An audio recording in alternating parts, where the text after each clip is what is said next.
Donc je souhaitais vous donner quand même les ingrédients du Team AK Compétition. Donc nous avons 4 équipages engagés. Dans ces 4 équipages engagés, sur cette longue journée, il y a quand même déjà plus de 100 km de spécial qui ont été parcourus et 4 km et des brouettes qui sont encore au programme, comme je viens de le dire, dans le cadre de la super spéciale. Donc il est un peu, je dirais, trop tôt pour vous donner des résultats, mais pour autant, au-delà des 100 premiers kilomètres de spécial, je peux vous dire que notre premier équipage est classé 47e au général. Il s'agit de Fabrice Jalino et François Chabat qui courent donc. Ça fait plaisir, hein, ça fait plaisir. Au fur et à mesure de la soirée, je vous donnerai quand même plus d'ingrédients sur qui est qui et qui fait quoi, que vous compreniez la performance de Fabrice Jalino. Il est donc premier du Team AK Compétition, 6e en R2. Notre deuxième équipage classé 51e pour le moment au général en 208 R2, Jérôme Schmitt et Christophe Antoine. Jérôme Schmitt sera un de nos intervenants, un des ambassadeurs d'Alsace. Vous l'avez compris, il n'est pas à même de pouvoir faire deux choses à la fois. Quand on tient le volant, on ne tient que le volant. Donc une fois qu'il l'aura lâché, que la voiture sera rentrée en assistance, il viendra bien entendu non seulement nous commenter sa première journée, mais surtout un peu nous parler de lui, savoir comment il est arrivé là et bien évidemment toujours se placer dans une perspective de quoi sera fait demain. Troisième équipage engagé placé, Yannick et Fanny Wendling, donc frères et sœurs, qui courent en C2 R2 et qui sont donc 9e en R2 pour le moment. Le dernier classé du team, 85e au général, portant le numéro 128, Franck Gutz et Fanny Douvier, qui sont donc pour le moment 85e au général. Voilà. 2011, sachez que ça a été une grande histoire pour notre premier équipage que je vais vous présenter sobrement, mais que vous sachiez tout à l'heure qui va arriver dans quelle voiture, pilote et copilote. Donc clairement, je vais commencer par parler de Jérôme Schmitt. Donc Jérôme Schmitt est actuellement sportif de haut niveau reconnu par la région Alsace, aidé, poussé par. Je remercie tout particulièrement Philippe Richer de continuer à nous suivre et à nous aider pour cela. Jérôme, en 2011, avait été le premier Alsacien classé. Donc je crois que c'est important de le dire. Vous aurez ce soir un pilote de talent qui a, en l'absence de notre étoile absolue Sébastien, tenu son rang en 2011 puisqu'il a terminé 20e au général, premier Alsacien classé. Je veux dire, c'est pas banal. En 2012, Jérôme a fait l'impasse parce que Jérôme a un double statut.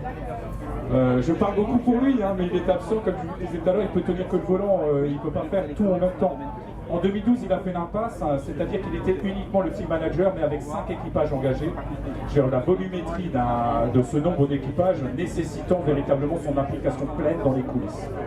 En 2013, il a repris le volant, un valeur de roulage, de vitrine à l'occasion du Rallye de France, mais de roulage réellement, parce que quand on est team manager d'une équipe, cumuler les deux, pilotage et gestion d'équipe, c'est pas forcément aisé. Un pilote en rallye, il n'est pas grand-chose sans son copilote. Donc Jérôme Schmitt roule avec Christophe Antoine. Christophe Antoine, c'est vraiment une histoire partagée avec Jérôme, puisque dans les nombreuses années que j'ai pu vous citer, ils étaient toujours tous les deux dans la même voiture. Voilà. Donc très sobrement, mais pour vous dire qui est qui. Retenez ça, Jérôme Schmitt, Christophe Antoine, 208 R2. Dans l'assistance, ce sera la première voiture positionnée. Notre deuxième équipage, et là j'ai grand plaisir à vous en parler, mais toujours courte histoire, hein. Jalino Fabrice. Donc Jalino Fabrice court avec Chabat François. Ils sont en C2R2 Max. Donc l'histoire de Fabrice Jalino, elle est vraiment très intéressante. C'est l'homme de l'ombre. Fabrice est un des chefs mécaniciens de AK Compétition. Jérôme Schmitt, team manager. Fabrice Jalino, chef mécano, et également Alex, hein, qui est aussi notre deuxième mécano. Je fais juste une petite aparté, et croyez-moi, ça vient du cœur. Alex est parti ce matin à 3h du matin pour accueillir son premier enfant qui est né donc à 3h ce matin. Donc un petit mot quand même pour un de nos chefs mécanos qui a vécu un grand moment cette nuit et qui sera, je l'espère, rapidement de retour parmi nous. Alors, La petite histoire de Fabrice, homme de l'ombre, un team auto aujourd'hui, bien sûr ce que vous voyez, la vitrine, la voiture, le pilote, le copilote, mais sachez que tout ça, ça ne peut pas fonctionner si derrière vous n'avez pas véritablement une équipe. Une équipe afin de tout préparer, de tout entendre, de tout corriger. Quelque part, déjà là, on voit un premier parallèle, une parabole au monde de l'entreprise. Seul, on n'est pas grand-chose. Ce qui fait la victoire, la réussite, c'est un ensemble. Et là aussi, si le parallèle peut vous paraître rapide, quelque part, le club des ambassadeurs, c'est aussi cette notion-là.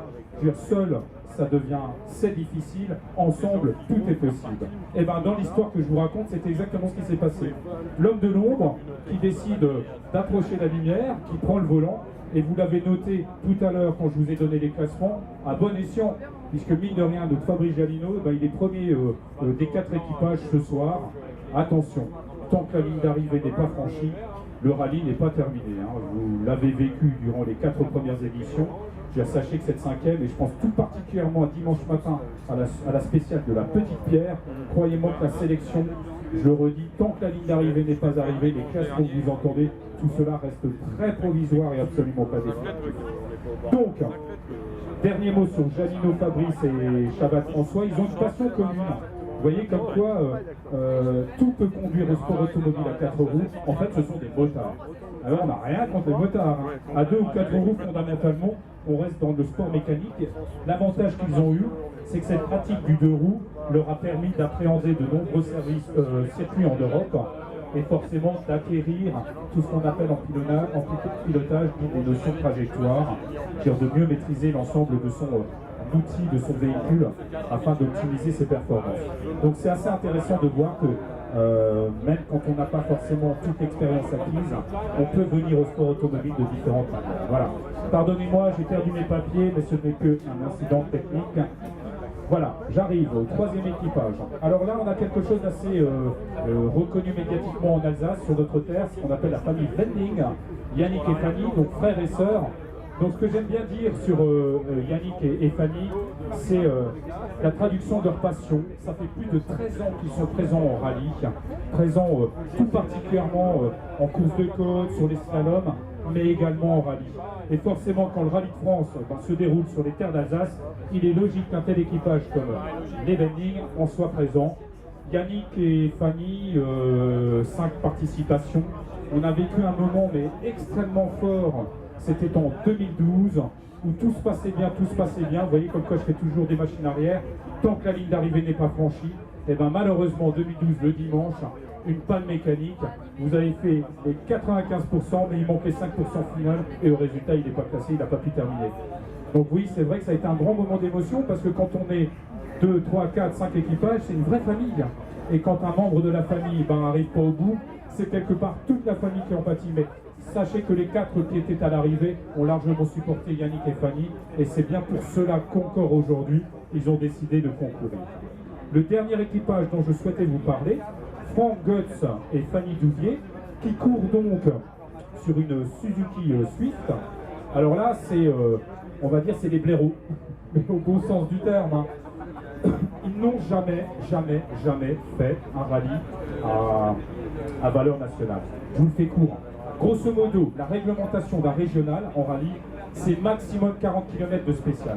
Est-ce que vous connaissez le nombre de kilomètres de spécial parcourus durant le rallye de France? Plus de 300 km. 303 exactement. Merci Charlie Zumsteg, directeur d'épreuves spéciales sur le rallye de France. Et au-delà de cela, 40 ans de sport automobile. Je vous en parlerai tout à l'heure. Si nous avons autant de pépites en Alsace liées au sport auto, il n'y a pas de magie. Il y a une histoire qui a été écrite. Et fondamentalement, les associations sportives que nous avons eues en Alsace ont porté ces gens-là, leur permettant les moments clés, c'est-à-dire la rencontre avec des hommes qui, eux, vous tirent vers le haut. Dans le cadre de Sébastien Loeb, membre licencié de l'ASA Alsace, bien évidemment, ça a été la grande rencontre avec Guy Fréquelin. Et la rencontre avec Guy Fréquelin, la bonne auto, le bon pilote, et vous rajoutez les bons pneus, voilà les 3 ingrédients essentiels qui font qu'on peut devenir un champion. Bon, dans le cas de Sébastien, on rajoutera que c'est un extraterrestre, parce que 9 titres de champion du monde, forcément, on est dans des latitudes exceptionnel. Voilà. Fanny et Franck, premier rallye, donc plus que jamais encouragés. Ils ont eu un incident de course, c'est pas les seuls, hein, mais ils ont crevé durant, je crois, la 3e spéciale aujourd'hui. C'est vrai que ça leur a coûté des minutes, mais toujours est-il qu'ils sont toujours là ce soir et on aura les grands plaisirs, comme dit, à les accueillir durant ce moment d'assistance. Voilà.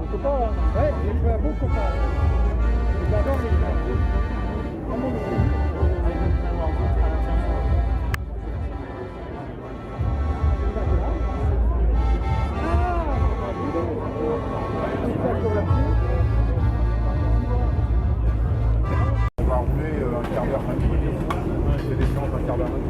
D'accord, mais c'est toute la journée quand même? Ouais, d'accord. En fait, je vais trouver la journée.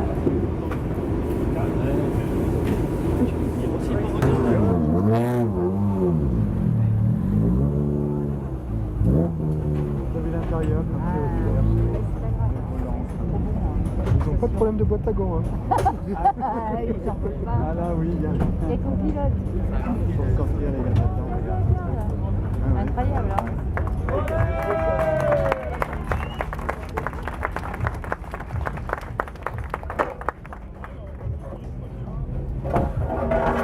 C'est sûr qu'à l'intérieur, c'est...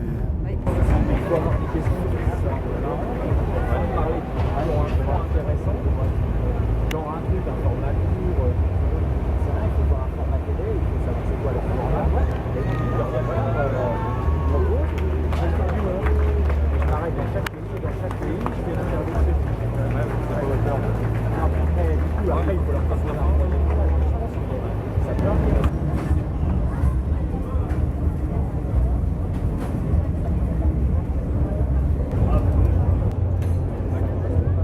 Ils ont presque fini.